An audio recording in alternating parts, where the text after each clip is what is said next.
I'm Queen Wortham. I'm a spiritual transformation coach, an intuitive energy healer.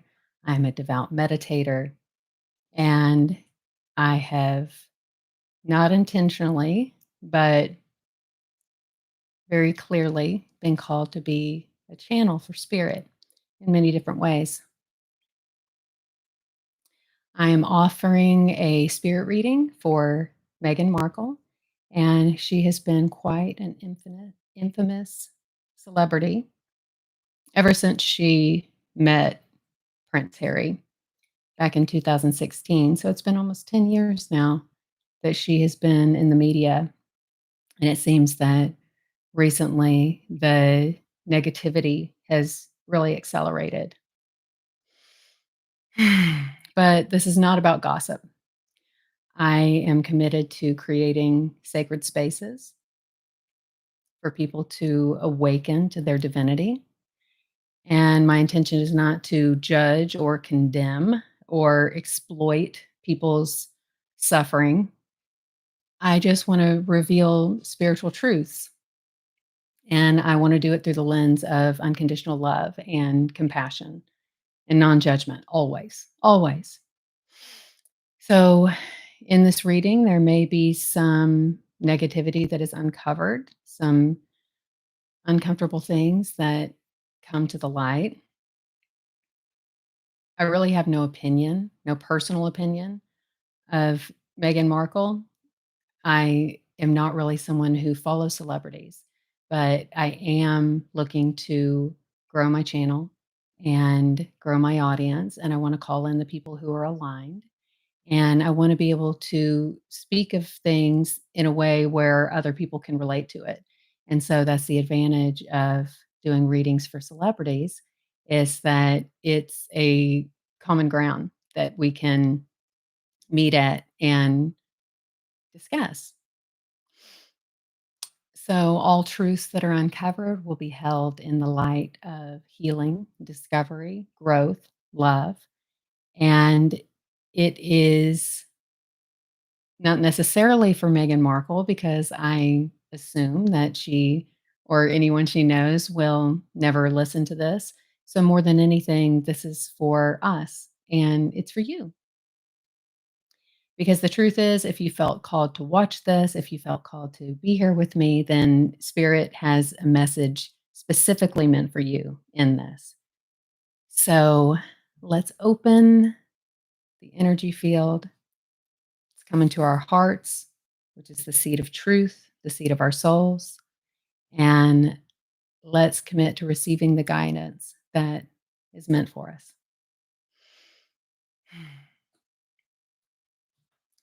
There is something about the energy that I am creating in this space that my kitty is just fascinated with it, and he will not leave me alone. So I'm sure that he's gonna pop up at some point. You, you crazy. Okay, you can come to my lap. You can come to my lap. Get your little claws. Okay.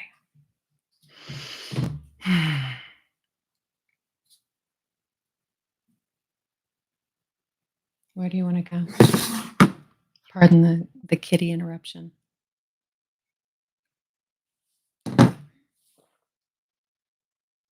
I'm a Leo, like Meghan Markle. I gotta fix my hair.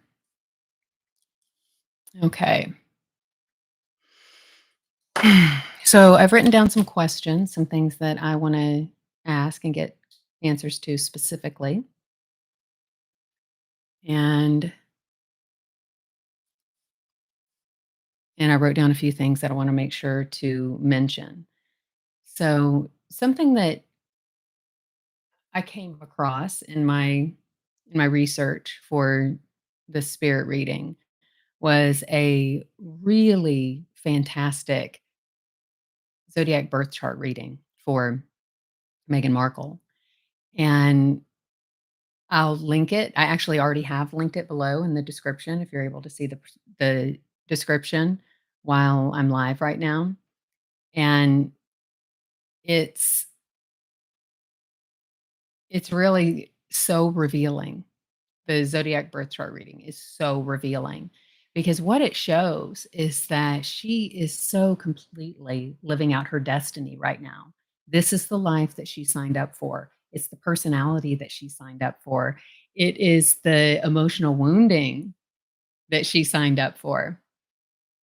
So I believe, like a lot of people believe, that we choose our lives on purpose and we do have free will, but there are certain lessons that we come to our lives to learn.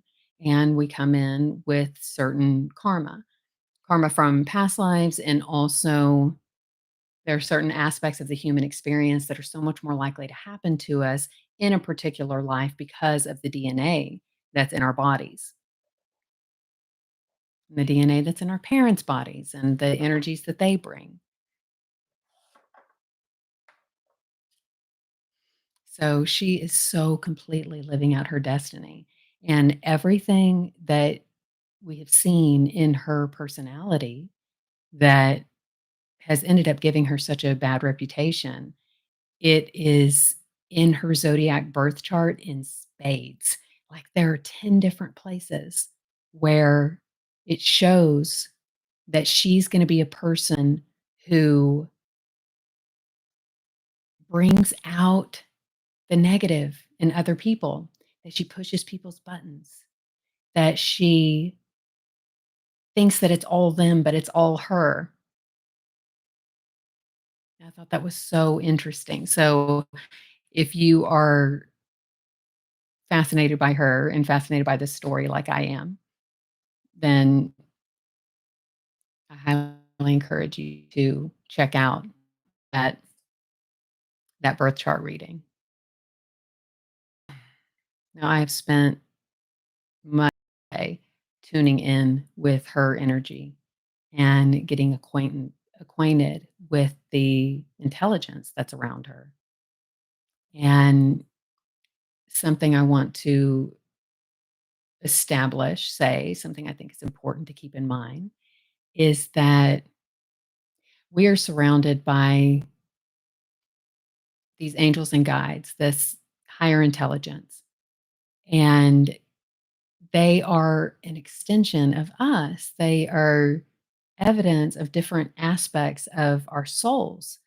And so you can think of it as a soul stream, a cluster of spirits that comes together.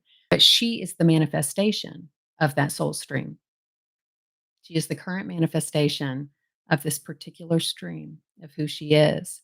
And the angels and guides that surround her and the angels and guides that surround all of us love us so much.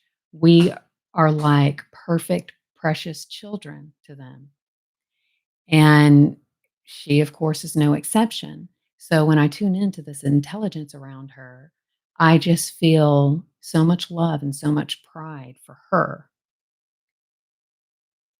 And, like I said, I'm not really into celebrities at all. I've never really felt drawn to it. I just kind of had my own thing going on.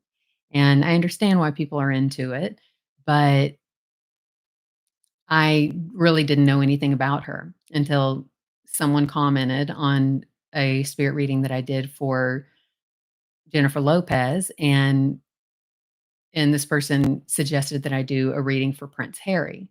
And so it was in looking into Prince Harry that I discovered that actually all the drama is around Meghan. And I do intend to do a more in-depth reading for Prince Harry in the near future, but today is about Meghan.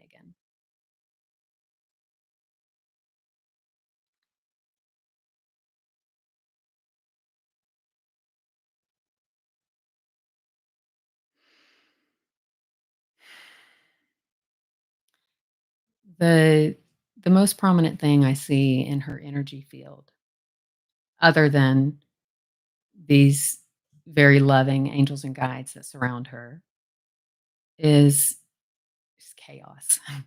It's chaos in the present and in the near future, and the chaos is in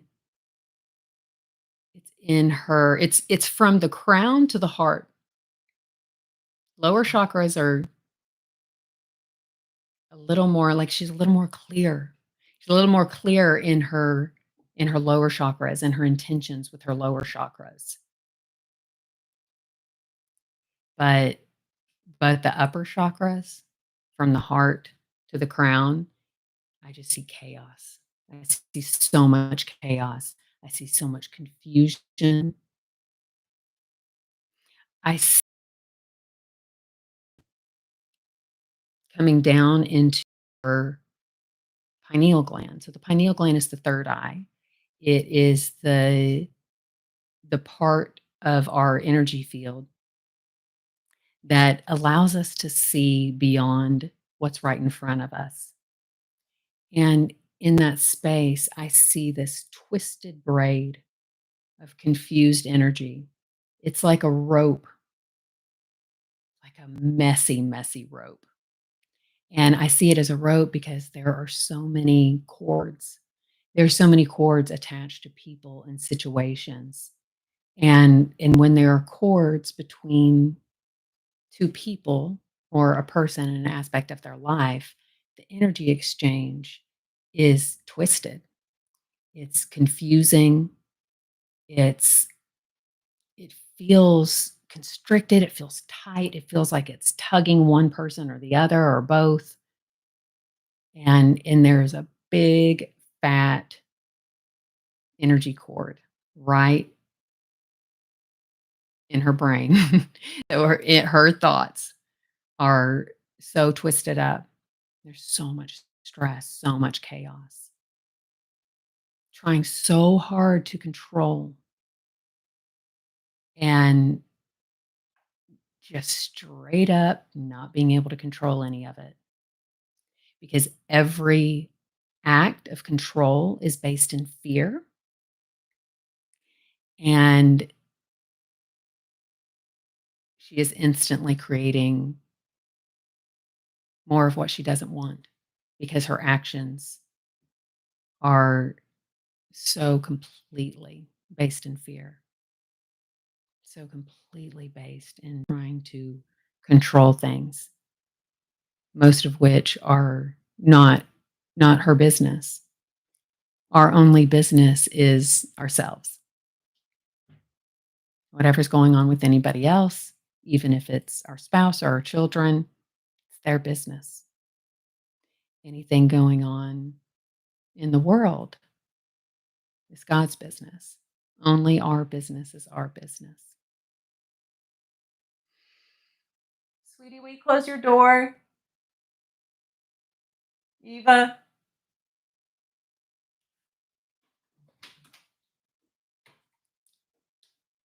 I'm going to put my earplugs in. Every little sound's getting to me. And there is a TV that is on right there that is bothering me. Oh, the sound is breaking up, going in and out. Okay. I'm not real sure what I can do for that. It may just, I don't know. Thank you for letting me know, Christina. It may just be an internet thing. It's really stormy here today. So one thing I can try is telling my kids to stop playing video games if that's what they're doing, and I'll turn off that TV too. So give me just a tiny second. Thank you guys for your patience. Where's the Wi-Fi, y'all? Oh, there it is. Never mind. Okay. I'll be right back. Excuse me.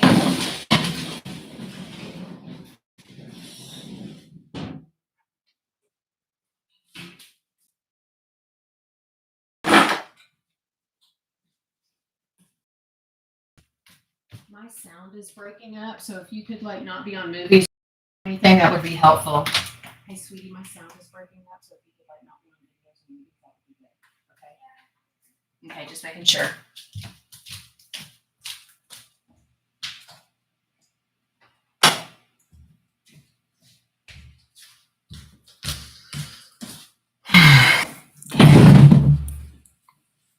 All right, so we'll have to listen back to the recording when this is all over and see if it messed up the recording too. I noticed the recording that I did last night, there was a delay, a delay where the sound and the video were not quite matched up, and I think that had something to do with my internet too.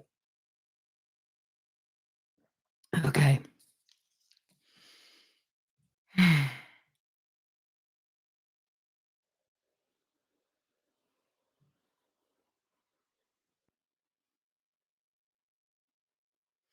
Okay, so chaos in the chakras.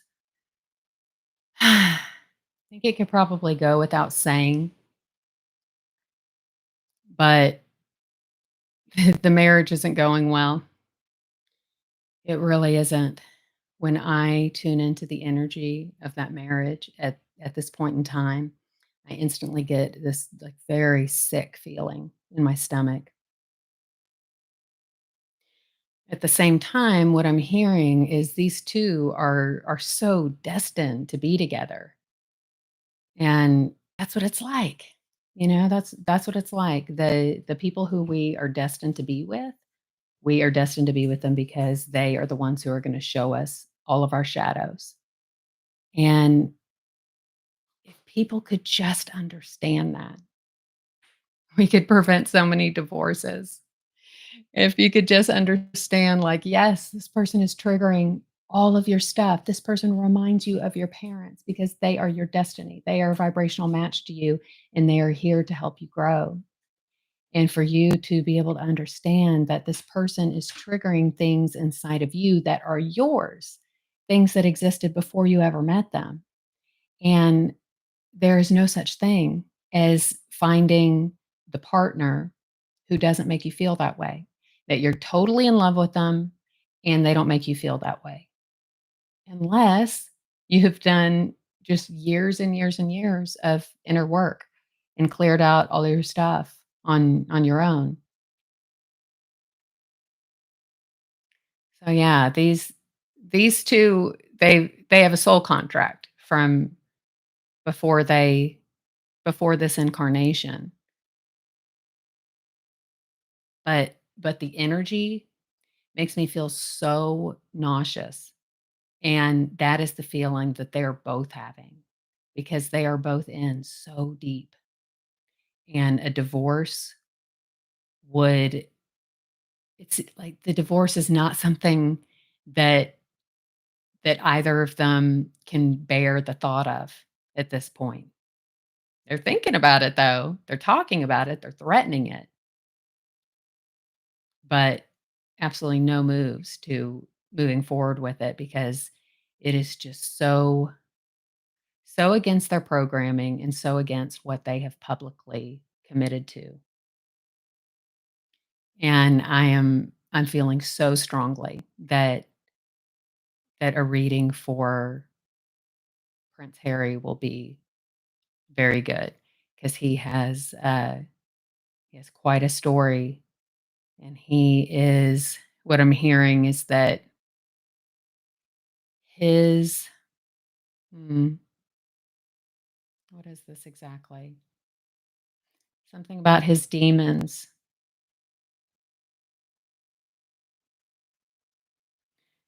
So when I say demons, I'm talking about negative energy that has been given so much power that it has its own intelligence and its own agenda. They're aspects of the ego, but they can have a lot of power when power is given to them every day. And his so what I'm hearing is that between the two of them, his demons are fewer, but they are bigger. They have more control over him than hers do over her. That's what I'm hearing.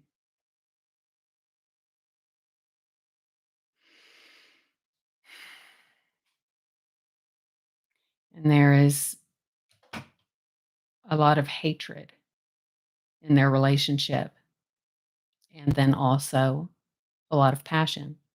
a lot of passion and vibrational lightness. So they are just magnetized to each other. And that's the interesting thing about having chords with someone who you have a connection to like this, energy chords, because the energy chords are a way to keep the person, the way to like keep them close, to control them in a way, to make them do something that you want them to do so you can feel better about being with them. But the chords are so unnecessary because the magnetism is so strong. They could unravel these chords, unravel all of these misunderstandings that are keeping them fighting, and the end result is that they would still be together. So that's why, people get divorced. This is especially true with people who have kids together, but they get divorced and they just stay so mad at each other. And they stay like so present on each other's minds because the magnetism didn't go away. Ending the relationship and moving out didn't change the the destiny that they were there to lead each other towards growth and awakening.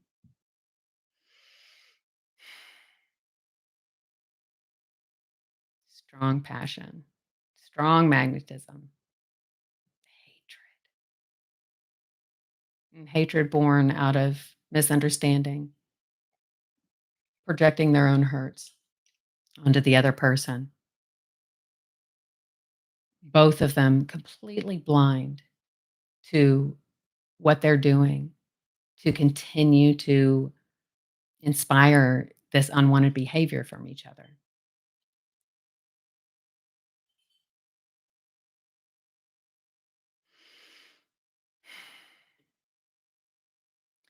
And I don't feel like at this time that there's any reason to get into any details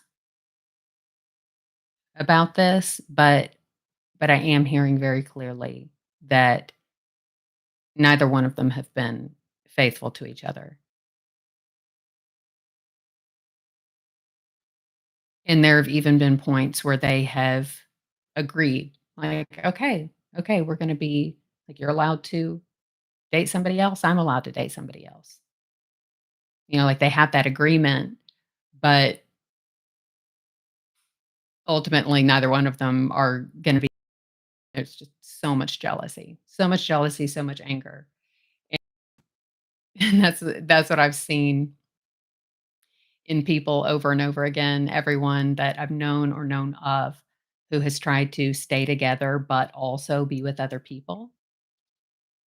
There is just so much jealousy that every time their jealousy is triggered, they create this story like, well, yeah, you can date other people, but not like that. You can date him, but not if you do that, not in that way. So they'll allow it if it fits into this perfect little box that they imagine it could fit into.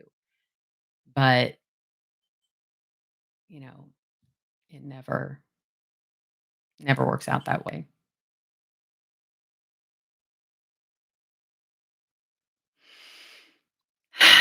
Okay, so this is something that I saw this earlier and this is coming up now.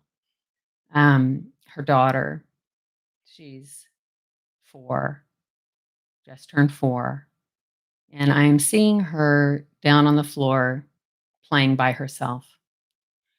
And this is a repeat of a pattern from Megan's life. She grew up playing by herself. Just a lot of time alone with very little attention on her. Her parents were present one at a time because from what I understand, they split up when she was very young. Started having marital trouble before she was born, well before she was born. And that's something that came up in the Zodiac reading that I mentioned. So it's exact repeat of the pattern. And Megan sees it, and then she just can't think about it. She just doesn't have time to think about it. And because it's so much something that she is stuffing down and not wanting to face, not wanting to deal with, then she is unconsciously making decisions to just block out anything that she could possibly do to change the situation. Whether it's, changing up her schedule a little bit so that she can spend more one-on-one time with her little girl, or consciously choosing people to care for her who will give her a really strong sense of love. But because it's something that she doesn't wanna look at and doesn't wanna deal with, and she's reacting to in an unconscious way, she has unconsciously chosen caregivers who feel too busy to give this little girl the love and attention that she wants and needs.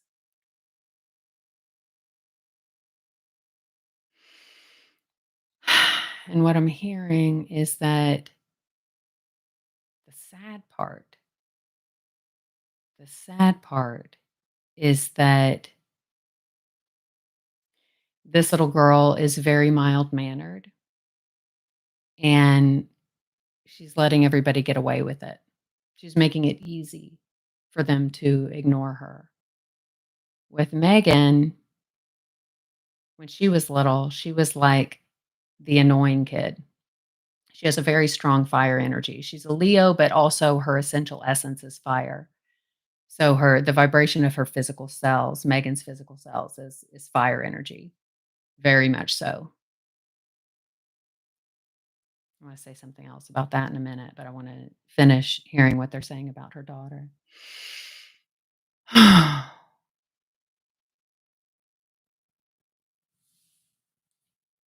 gotta fix my hair. I don't usually have a reflection of myself when I'm recording, specifically because of this, because I'll like obsess on my hair the whole time or my makeup. Lily. Mm. Oh my gosh, as a mother, for me, when I sense the energy of her daughter, oh my gosh, this makes me feel like I could cry. Lonely, lonely little baby girl. Just needs so much love that she's not getting, so much attention that she's not getting. Mm. Think this was interestingly, this is how I grew up. I grew up with very little attention, and I really made it easy. I stayed quiet about it. I made it very, very easy for my parents and my caregivers to continue to not give me attention.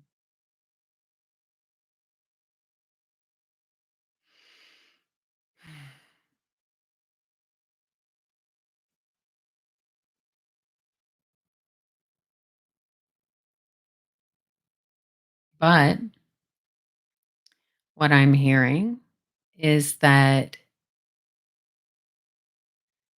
it's not that they don't love her. They feel a lot of love for her, and they see her innocence, and they see how precious she is. And what is in the cards is that at some point in the future, while Lily is still a child and living at home, that she will have some kind of crisis. She'll have some kind of crisis that ends up bringing the family together.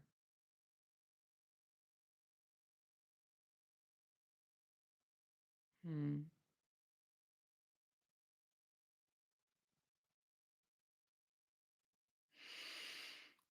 So she's the second child, but she has middle child energy. She is I'm a middle child. So she's easy, she gets along with everybody, and she has the potential to be like the heart of the family. The the one who has the power to effortlessly bring everybody together, get everybody on the same page. So it's sad, it's unwanted, but it's just all part of the great big plan. All part of the great big plan for everyone's expansion.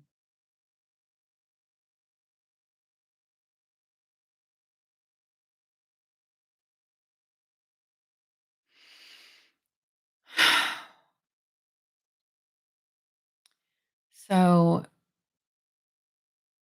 seeing something else also very interesting to me that this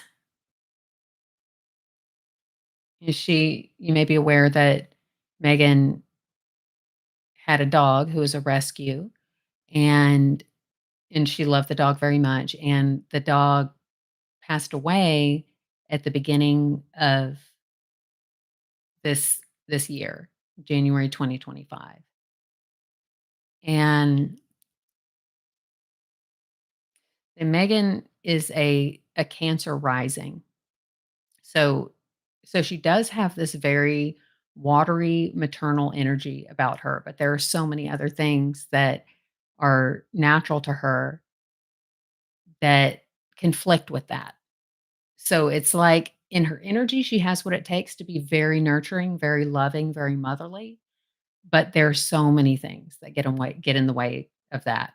But still, the rising sign is like who you are. It's who you already are. And it's that just instant obvious things that people sense about you the second that they meet you. It's the way we see ourselves, it's the way we see the world. As difficult as it is for her to be a really present, healthy, consistently nurturing mother, she still feels like being a mother is really important, like really, really important.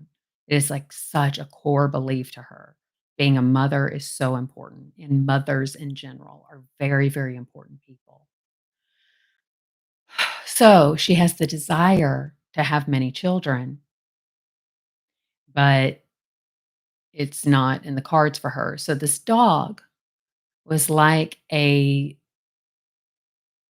another child to her. It was the child that she wasn't in alignment to have. And so losing the dog in January is it was like the triggering event. It was the triggering event that has made so many things spiral out of control. It's the biggest loss that she's had in her lifetime.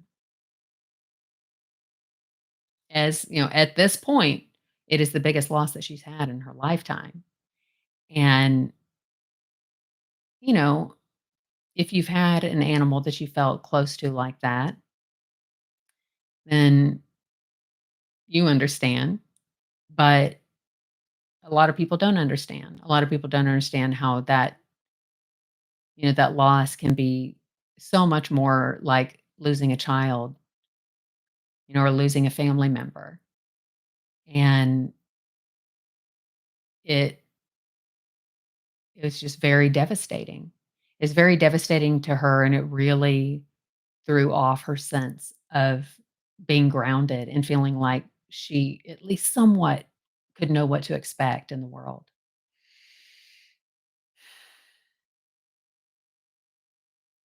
So it's had this ripple effect that has continued for the last several months.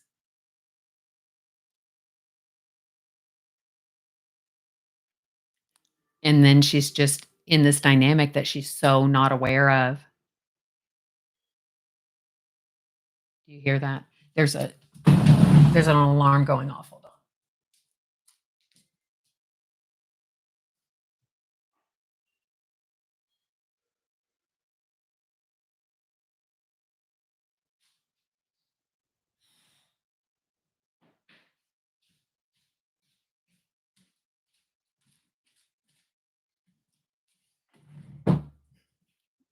Thank you once again for your patience.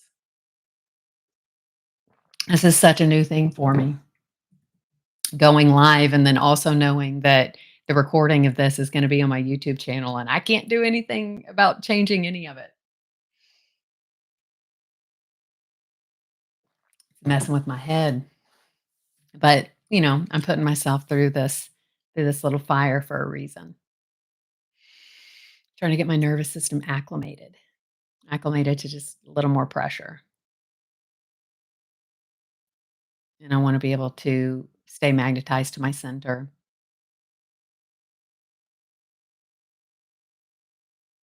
no matter what's going on.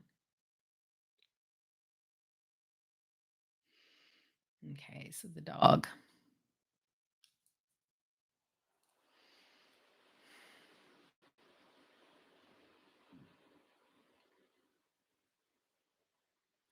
Okay, so back again to this this energy. So I'm seeing it and I'm seeing this energy of the lonely child. I'm seeing it in her power chakra, and it's close to the heart. And so the power chakra, it's directly affecting her ability to feel like she has a right to exist. It's affecting her ability to take positive action for herself, positive action that is based in self-love. She can take lots of action, but her action tends to be ego-based because of this wound. It tends to be like from the energy of survival mode because of this wound. And just the fact that I'm seeing it in the future means that her energy is going it's going in the wrong direction. It's not going in a healthy direction. It's going in a wounded, stuck direction. So usually over here is the future. Things start to come closer to you and closer, and then I'll see what a person's experiencing in the present moment, like right about here, and or I'll see it like really close to my body, and then over here is the past. And when things are in balance, then they just keep flowing in that direction. But when there are just strong wounded energies, lots of confusion about what's going on in a person's life, then the energy starts to go in the opposite direction. And these things from the past that should be over here in the past are being brought into the future over and over again. So they're not just over here magnetizing like things from the future. It's like the past is the future. The past is it's just repeating over and over again. And so the way that it looks to me, the way I see it is that because the energy is going on in the wrong direction, it's pulling energy from the past, bringing it over here, and then it's getting stuck in the future. And so there's just this stuck energy of being the lonely child who was not wanted. And then that fiery power that she has, she's just trying over and over and over to be wanted, to make people love her, to prove herself, prove her worthiness. She's trying so hard. And like I said, because that action, because that movement is coming from a place of fear and woundedness, it's never gonna work. It's never gonna work. It's just gonna bring more of the same because there's so much emotion and intensity tied to every action, every word, and all of that emotion intensity is in fear improving, and she's just like a lonely little girl, feeling like she's wanted. And she's smart. She's really smart. That brain is like fast moving, highly intelligent. And she's just seeing, it makes sense to her in her head. Like, she's like, I know I'm good enough. I know I'm awesome. It must be them. It must be them because I know I'm good enough. So, just doesn't see it. Just doesn't see it. Not yet. And something I'm sensing really strong is that self-help and healing is not really something that her family has done a lot of.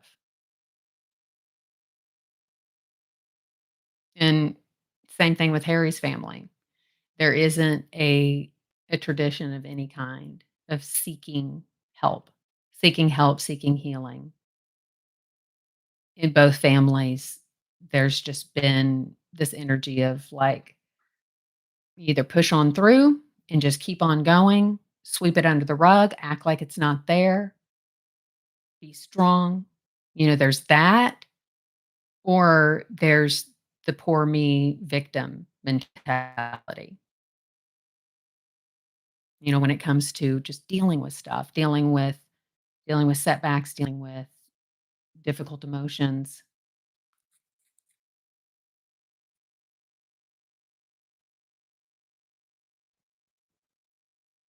But that's what she needs. She needs help. She needs therapy. She needs unconditional love. She needs guidance. She needs guidance from someone who loves her. And she has surrounded herself with people who don't necessarily feel love for her. They admire her, but they are dependent on her. They're dependent on her power, on her position, on her money. So they want her, they need her. They don't want her to go away. They want to stay connected to her, but there isn't very much of an active feeling of love in the people she surrounded herself with.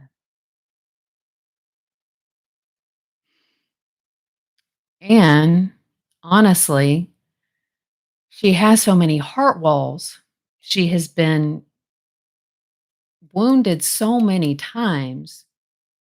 She has put herself into situations over and over again where she has been wounded and hurt by people that she just has these layers of walls around her heart. So when somebody actually does love her, she can't feel it. She's really not, she's like not able to feel that love coming from them. She feels it in her head. She witnesses it. It just kind of makes her go like, "Oh, that's so nice." She'll tell the story of being loved, but any love that has actually been there, true, authentic love, she doesn't physically feel it. She can't feel it in her heart. It's too blocked off.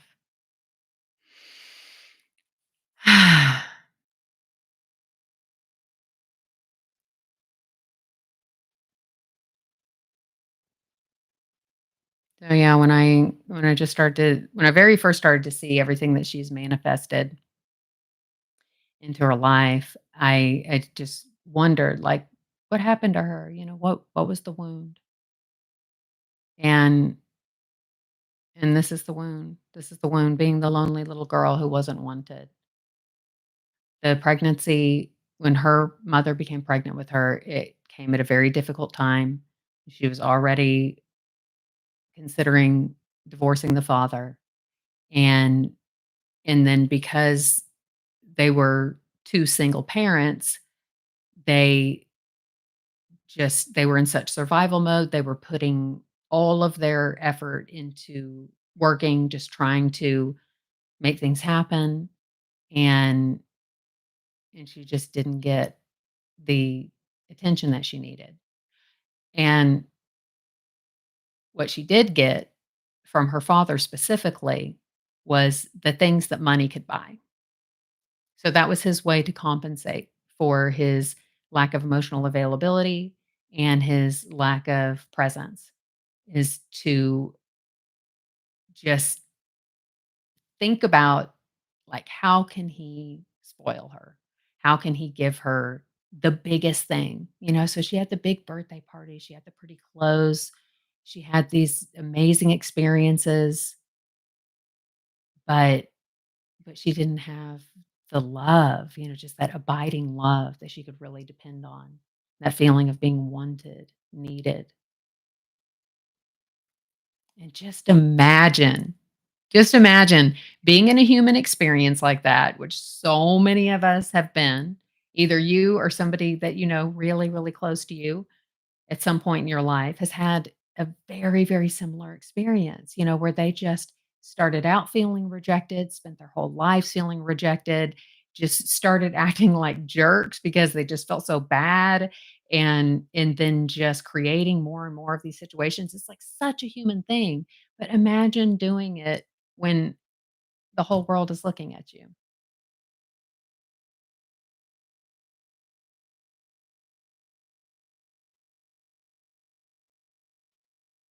And I know she chose it. I know she chose it, but you know, how many how many things have we all chosen? How many things have we all chosen that we don't see as a choice? You know, that we just see as what you know what we wanted, and there's so many good things about it. Why wouldn't you want it?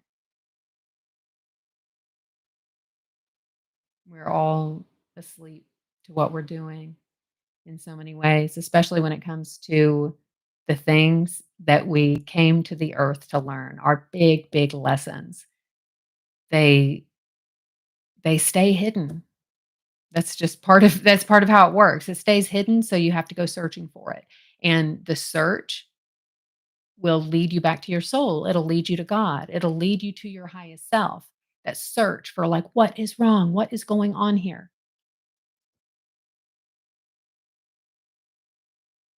So on the outside looking in, you know, we can see the path to for anyone to fix their problems.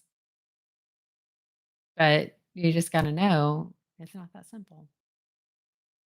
You don't know what it's like to be in her body, in her mind, with her wounding, with her belief system.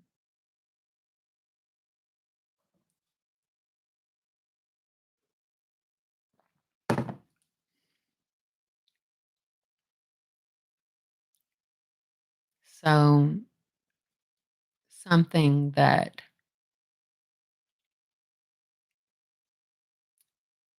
when I say they, it's her angels and guides, her highest intelligence, her inner being, something that they want me to tell you is that she is quite suicidal at this point. And that is something that she has admitted to publicly in the past, but it's been intense lately. The fantasies, like fantasies of suicide.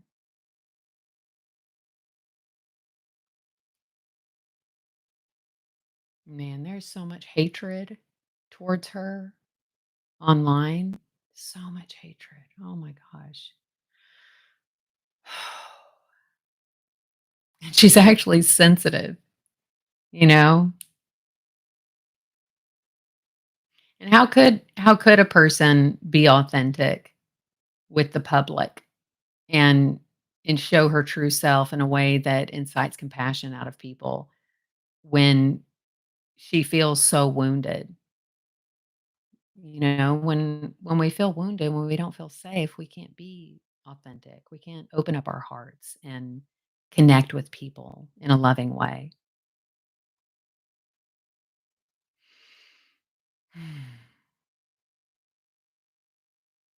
Yes, Amy. We need to send her love and light. Yes, and I agree that Harry needs her. I I strongly feel that their marriage will end, but like I said, when 2 people are destined and magnetized like this, divorce does not stop it. And I've told people in my own life this for years, years and years, that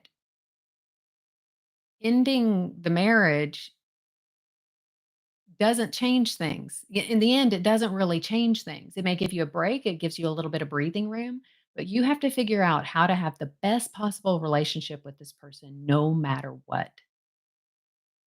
And that is so true with spouses and with the immediate family.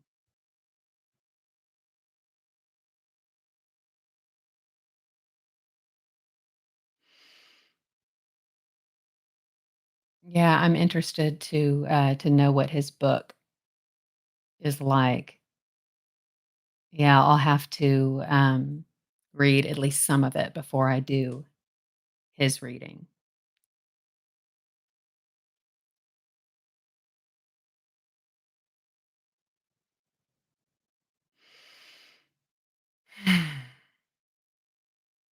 Yeah, I have no desire to trash on her or anybody else. You know what's so funny is when I very first got this idea to do a reading for her, the very first piece of media that I ever saw it on her in my entire life was the podcast interview with what's her name? What's her that one like there have been so many YouTube videos on this particular podcast interview that was just released like a month ago. And and I was just like, "Oh, she's so pretty. She's so nice." And and having no reason to not believe her or the woman who was interviewing her, having no reason at all to not believe what they were saying, I was just like, "Oh, this is so sweet." And I just kinda took it at face value. And, it wasn't until I started looking a little deeper that I saw just how calculated that interview was, like, how canned and calculated and planned that whole interview was, and just how, like, really kinda fake it was. And and then all of the stuff that was actually out there. It was like, man, it is vicious, vicious. I feel like that this is just me talking. It's just like a sense that I'm getting and just knowing people, knowing how things are. I feel like people look at her and there's first a sense of jealousy because she has had so much success, because she has money, because she's beautiful. There's a sense of jealousy and there's something in us that like wants to bring her down, because that feeling of jealousy makes us feel threatened. And so I feel like people want to bring her down for that reason. And then there are also so many things about her behavior that are just so typical. Like when we as humans have wounds and stress, we react in very predictable ways, extremely predictable ways. That's why people are diagnosed with these particular things. But every diagnosis is just a different way to explain someone's response to stress and trauma. So she is reacting to her trauma and reacting to her stress in a way that expresses that her heart is closed. And just like so many other people, she's acting in ways that people act when their heart's closed. And so, because it's such a common thing, almost all of us have had stress and wounding and trauma with a person who's like her.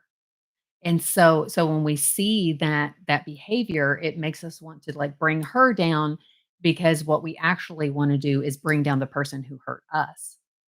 And so if you happen to be someone who finds yourself just very, very triggered by her, then just see it as a mirror. It's a mirror. It's showing you something about you. And it may be that you are like her, or it may be that someone who hurt you is like her.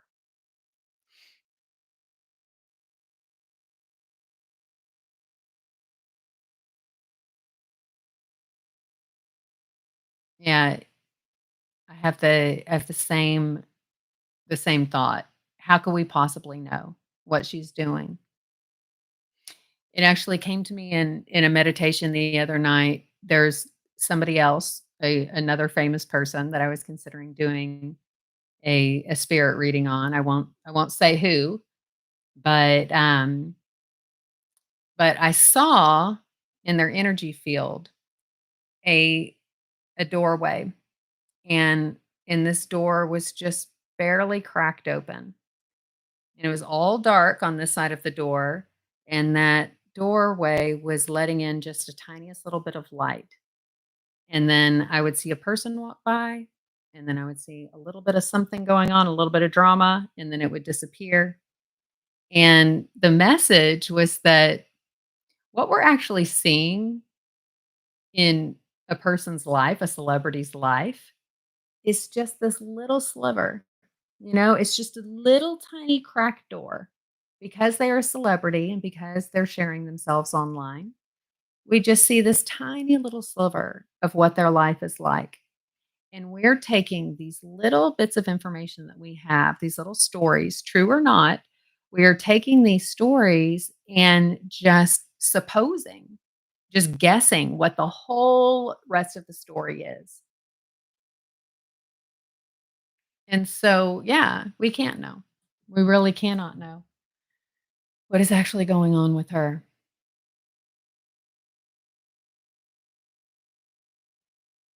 And so what's coming through now is what I'm reading from the energy field, what I'm sensing, but it is also coming through the filter of me. So it's coming through the filter of me trying to be as objective as I possibly can, but but her angels and guides are bringing specific pieces of information to me because I am a vessel that will communicate it in a particular way. And it's coming through in a particular way for your good, for your like for this message to be received by you. So it's just a little sliver. As much as I try to be objective and honest, just the fact that I'm trying to express a story through the filter of unconditional love and non-judgment, automatically it just cancels out a whole lot of truth. A whole lot of things that are, like, technically facts, but in this conversation, the story as it is coming through me, it's not relevant.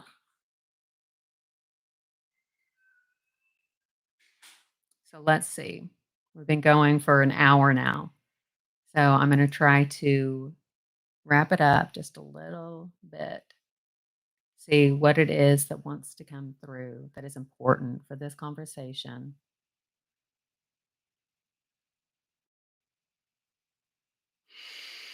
So a message from her angels and guides, her inner being, this group of beings that are a part of her soul stream.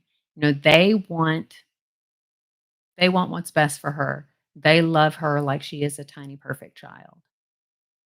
And what they're asking that anybody who's listening to this who feels compassion for her, that you feel legitimate compassion for her, if you could just send that to her.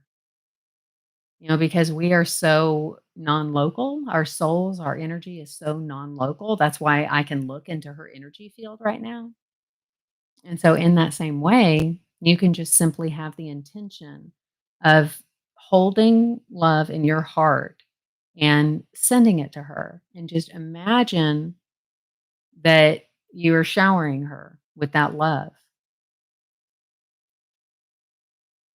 And she may consciously feel it, she may not, but it is a healing energy that will make it just a little more likely that things can work out for her and for her family, for her husband, for everybody, really everybody who is affected by her, which is a lot of people.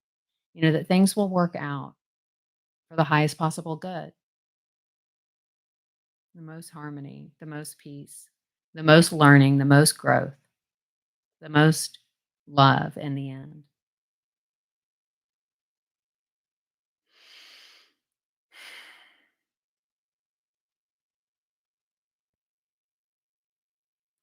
And they also want to bring attention, like give her credit for being such an intelligent person and blessed in ways that many of us could never imagine. So as difficult as her life has been, she was born into a life where she she was exposed to so many incredible things.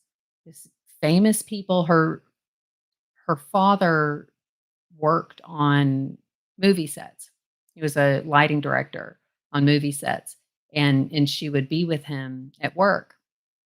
And so she met so many famous people, met so many successful people. So the her glass ceiling is so much higher because of that. You know, the limits of what she sees for herself is so much higher.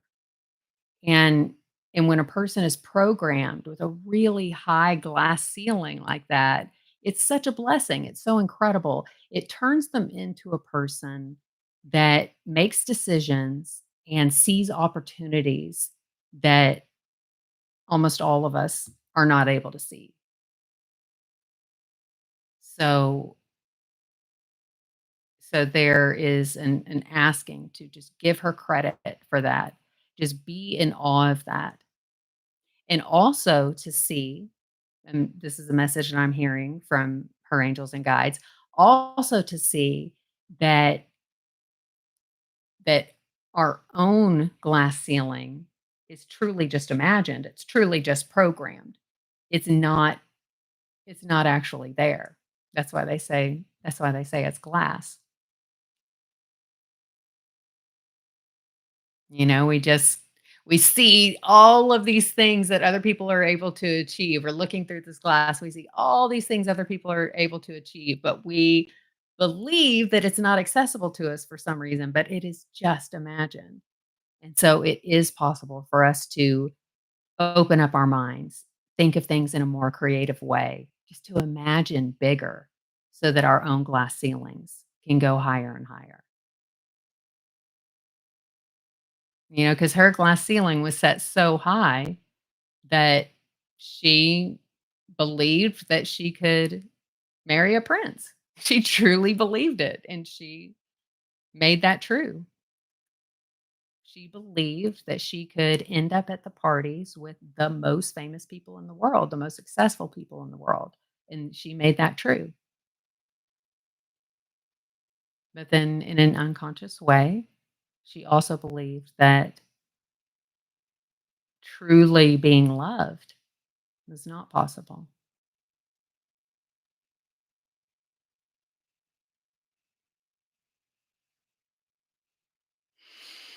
And just like so many little girls who fantasize about being a princess and fantasize about meeting that prince, they she hoped that that would be the solution, that would be the thing that would bring her the love that she always wanted. So, even though she pursued the relationship with Harry from her head, she did open her heart to him in the beginning. It was like the one time that she really opened up her heart for someone, and it really did not work out the way that she hoped it would. And he opened up his heart for her too. He had that same feeling that he was gonna get the love that he's always wanted. So in the beginning, what I'm seeing is just this little, like a little hole opening up in each of their hearts, just enough to connect, just enough to let each other's love in. And to both of them, it felt like a forest fire. Like, it was, like, so much heat, like, so it was amazing. It was mind-blowing for both of them when they first met. There really was just such a strong connection, but it didn't last for very long. Like, maybe 2 or 3 months. 2 or 3 months of just pure bliss. Mm. Okay, final thing. So, what I'm hearing is that there will be many people watching this who wonder, like, what does the future hold? What does the future hold? It does not hold suicide. She is suicidal, but it does not hold suicide. She has too much ambition. She has too much, like, she doesn't like the idea of that being the story. That's apparently the number one thing that makes it something that she'll never act on is just imagining what the tabloids might say. So it's like she has enough fight, she has enough fight in her, she has enough determination that she's not gonna let that be her story. So the future does not hold suicide. It does hold therapy. It most definitely holds a divorce. Like, I'm seeing this huge sign in flashing lights that says divorce. And as much as the royal family does not want that, it it's inevitable and so much good will come from it. So much good will come from it. So much truth will be revealed through that divorce. So much healing and reparations of relationships will happen because of that divorce. It'll be much worse for Meghan than it is for Harry.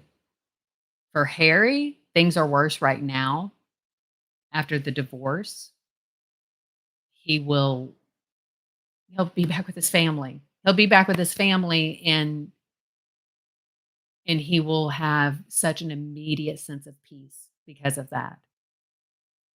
For her, it's gonna be different, but it's gonna send her to therapy. It's gonna send her to seek help. So that's good. That's really good.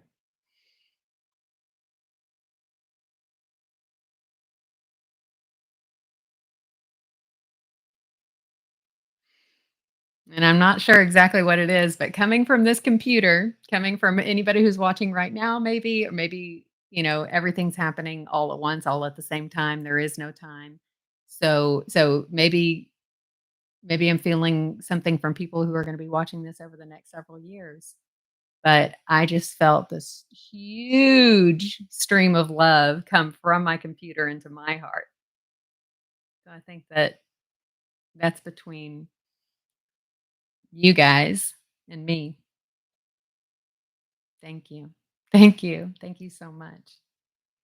I feel so grateful to have this channel, to just keep getting the message over and over again that this is my life's path, that I'm doing exactly what I'm meant to do. And it just feels so much better than any job I've ever had. It's so much more compelling. It's so much more, um, it just feels so much more aligned. And I know that bigger things are to come. So thank you. Thank you for being here. Thank you for participating. Thank you for your time. If you like this, please make sure to give this video a thumbs up and make sure to subscribe if you'd like to hear more of this kind of content in the future. I'm going to be going live every Wednesday night for the next 2 months and doing a different celebrity spirit reading every Wednesday night at 6:30 Central Time. I'm close to Dallas, Texas. So if you go to my website, queenwortham.com, you will see everything that you need to know about my schedule. And if you are a meditator and you're interested in meditating in a group with Joe Dispenza Meditations, my group is meditating at this point this summer 4 times a week.